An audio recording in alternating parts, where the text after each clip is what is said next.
വായ്പുണ്ണ് ചെറിയ കുഞ്ഞുങ്ങളിൽ മുതൽ വൃദ്ധന്മാരിൽ വരെ കണ്ടുവരുന്ന അസുഖമാണ്.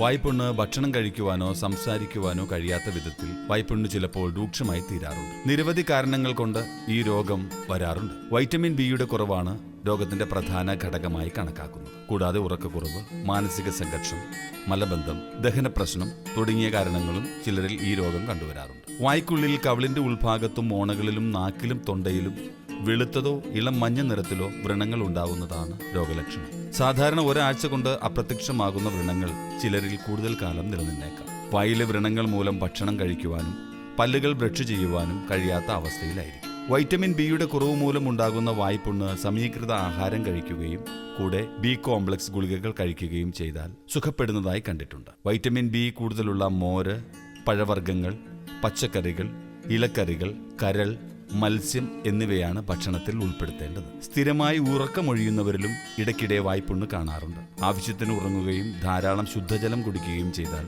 ഉറക്കപ്രശ്നം മുഖേന ഉണ്ടാകുന്ന വായ്പുണ്ണ് സുഖപ്പെടുന്നതായി കണ്ടിട്ടുണ്ട്.